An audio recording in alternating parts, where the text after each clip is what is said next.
It was a protest over whether or not Sarasota should be a sanctuary city.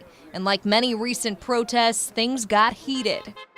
So much so that Juliana Musheyev of a progressive group called Answer Suncoast felt threatened by a counter-protester that she said invaded her personal space. And of course, my heart sped up. I'm like, this man is next to me. He seems kind of provocative or provoking, and I walk away. I don't react, I just walk away, and he follows right after me. It was getting to the point where it could have become like a physical altercation. Before it could, though, friends of Musheyev stepped in. It could have gone badly, but it didn't. I'm glad.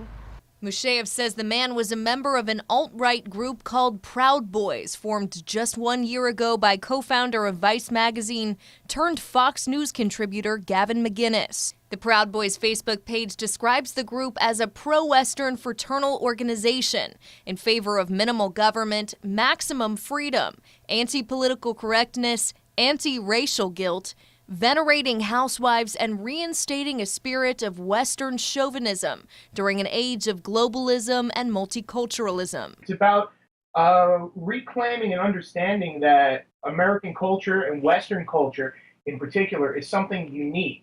But some say it's a front for a white supremacist agenda, something production director of Proud Boy magazine Paul Bazile refutes. We have no interest in hate groups. We have no interest in fascism. We have no interest in Nazism or racism. The group made national headlines in a clash with far-left protesters known as Antifa in Berkeley, California, after reports of rock-throwing protesters who interfered with a scheduled appearance by former senior editor of Breitbart News, Milo Yiannopoulos.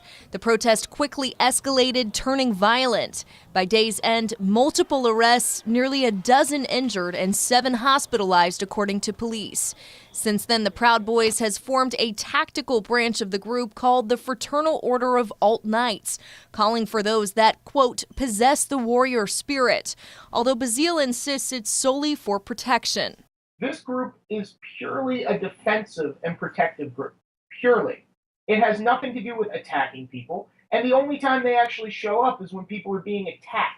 Investigative journalist for the Southern Poverty Law Center, Ryan Lenz, says determining who is behind the violence in those situations is hard to say. This is a complicated question because the violence that those groups are associated with generally has been in moments of Antifa, counter-protests that turn violent. The center has seen a resurgence in alt-right groups like the Proud Boys since President Trump was elected, particularly among young people. While the ideas have a long history, there is certainly a new energy among the youth in this country, among the college-educated, among the college students. Old ideas with new energy. We do believe in free speech, except for hate speech. Whether somebody agrees or disagrees with me, that's the exact reason we ought to be talking.